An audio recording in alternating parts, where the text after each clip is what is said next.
ವೈಷ್ಣವಿ ಚಾನಲ್ಗೆ ಸ್ವಾಗತ. ಇವತ್ತು ನಾವು ಮನೆಯಲ್ಲೇ ಫ್ರೂಟ್ ಸಲಾಡ್ನ ಹೇಗೆ ಮಾಡೋದಂತ ನೋಡೋಣ. ಬೇಕಾಗೋ ಇಂಗ್ರೀಡಿಯೆಂಟ್ಸ್ ಇಲ್ಲಿ ಎಲ್ಲ ಥರ ಫ್ರೂಟ್ಸ್ನ ತೊಗೊಂಡಿದ್ದೀನಿ. ನಿಮ್ಗೆ ಇಷ್ಟವಾದ ಫ್ರೂಟ್ಸ್ ತೊಗೋಬೋದು. ದಾಳಿಂಬೆ, ಆ್ಯಪಲ್, ಮ್ಯಾಂಗೋ ಮತ್ತು ಗ್ರೇಪ್ಸ್ ಮತ್ತು ಬನಾನಾ ತೊಗೊಂಡಿದ್ದೀನಿ. ಇದು ಎಷ್ಟಾದರೂ ಕ್ವಾಂಟಿಟಿ ನೀವು ಹಾಕೋಬೋದು. ಹಾಲು 1 ಕಪ್ನಷ್ಟು, ಕ್ರೀಮ್ ಸಮೇತ ಹಾಕ್ಕೊಳ್ಳಿ, ಕ್ರೀಮ್ ತೆಗಿಬೇಡಿ. ಇದು ಕಸ್ಟರ್ಡ್ ಪೌಡರ್ 1 ಟೇಬಲ್ ಸ್ಪೂನಷ್ಟು ತೊಗೊಂಡಿದ್ದೀನಿ. ನಾನಿಲ್ಲಿ ವೆನಿಲಾ ಫ್ಲೇವರ್ ತೊಗೊಂಡಿದ್ದೀನಿ. ನಿಮಗೆ ಯಾವುದು ಫ್ಲೇವರ್ ಬೇಕು ಅದನ್ನು ತೊಗೋಬೋದು. 1 ಕಪ್ನಷ್ಟು ಹಾಲಿಗೆ 1 ಟೇಬಲ್ ಸ್ಪೂನಷ್ಟು ಕಸ್ಟರ್ಡ್ ಪೌಡರ್ ಬೇಕಾಗುತ್ತೆ. ಇದು ಕಸ್ಟರ್ಡ್ ಪೌಡರ್ನ ಮಿಕ್ಸ್ ಮಾಡಲಿಕ್ಕೆ 3 ಟೇಬಲ್ ಸ್ಪೂನಷ್ಟು ಹಾಲು, 1.5 ಟೇಬಲ್ ಸ್ಪೂನಷ್ಟು ಸಕ್ಕರೆ ತೊಗೊಂಡಿದ್ದೀನಿ, 2 ಏಲಕ್ಕಿ ಕಾಯಿ ತೊಗೊಂಡಿದ್ದೀನಿ. ಈಗ ಹೇಗೆ ಮಾಡೋದಂತ ನೋಡೋಣ.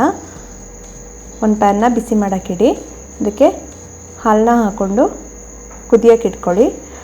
ಕಸ್ಟರ್ಡ್ ಪೌಡರ್ಗೆ 3 ಟೇಬಲ್ ಸ್ಪೂನಷ್ಟು ಹಾಲನ್ನ ಹಾಕಿ ಸ್ವಲ್ಪನೂ ಲಮ್ಸ್ ಇಲ್ದಂಗೆ ನೀವು ಮಿಕ್ಸ್ ಮಾಡ್ಕೋಬೇಕು. ಈ ರೀತಿ ನೀಟಾಗಿ ಮಿಕ್ಸ್ ಮಾಡ್ಕೊಳ್ಳಿ. ಇದು ಹಾಲು ಕುದಿಯುವಾಗ ಗ್ಯಾಸ್ ಆಫ್ ಮಾಡಿಬಿಡ್ಬೇಕು. ಗ್ಯಾಸ್ ಆಫ್ ಮಾಡಿನೇ ಕಸ್ಟರ್ಡ್ ಪೌಡರ್ ಹಾಕಬೇಕು, ಇಲ್ಲಾಂದರೆ ಪೂರ್ತಿ ಗಂಟಾಗಿಬಿಡುತ್ತೆ. ನೀಟಾಗಿ ತಿರುಗ್ಕೊಂತಾನೆ ಸಕ್ಕರೆನೂ ಹಾಕ್ಕೊಳ್ಳಿ. ಎಲ್ಲ ನೀಟಾಗಿ ಮಿಕ್ಸ್ ಮಾಡಿಬಿಟ್ಟು ಗ್ಯಾಸ್ ಆನ್ ಮಾಡಿ. ಗ್ಯಾಸ್ ಆನ್ ಮಾಡಿ ಲೋ ಫ್ಲೇಮ್ನಲ್ಲಿ ಇಟ್ಕೋಬೇಕು. ಲೋ ಫ್ಲೇಮ್ನಲ್ಲಿ ಇಟ್ಟು 2 ರಿಂದ 3 ನಿಮಿಷ ಸ್ವಲ್ಪ ತಿಕ್ಕಾಗೋವರೆಗೂ ಈ ರೀತಿ ಮಿಕ್ಸ್ ಮಾಡ್ಕೊಳ್ಳಿ. ಅದಾದಮೇಲೆ ಗ್ಯಾಸ್ ಆಫ್ ಮಾಡಿ ಒಂದು ಕಂಟೈನರ್ಗೆ ಟ್ರಾನ್ಸ್ಫರ್ ಮಾಡಿ ತಣ್ಣಗಾಗಕ್ಕೆ ಬಿಡಿ. ಇದು ಪೂರ್ತಿಯಾಗಿ ತಣ್ಣಗಾಗಬೇಕು. ಈ ಕನ್ಸಿಸ್ಟೆನ್ಸಿನೇ ಇರಬೇಕು. ಇದು ತಣ್ಣಗಾದಮೇಲೆ ಫ್ರೂಟ್ಸ್ನ ಹಾಕ್ಕೊಳ್ಳಿ. ದಾಳಿಂಬೆ, ದ್ರಾಕ್ಷಿ ಮತ್ತು ಮ್ಯಾಂಗೋ, ಆ್ಯಪಲ್ ಎಲ್ಲ ಫ್ರೆಶ್ಶಾಗಿ ಕಟ್ ಮಾಡ್ಕೊಳ್ಳಿ. ಮುಂಚೆನೇ ಕಟ್ ಮಾಡಿಟ್ಟು ಹಾಕೋಬಾರ್ದು. ಈ ರೀತಿ ಸಣ್ಣದಾಗಿ ಕಟ್ ಮಾಡ್ಕೊಳ್ಳಿ. ಬಾಳೆಹಣ್ಣು ಅಷ್ಟೇ, ಜಾಸ್ತಿ ಬಾಳೆಹಣ್ಣು ಹಾಕಿದ್ರೇ ಚೆನ್ನಾಗಿರುತ್ತೆ. ಈ ರೀತಿ ಸಣ್ಣದಾಗಿ ಕಟ್ ಮಾಡ್ಕೊಳ್ಳಿ.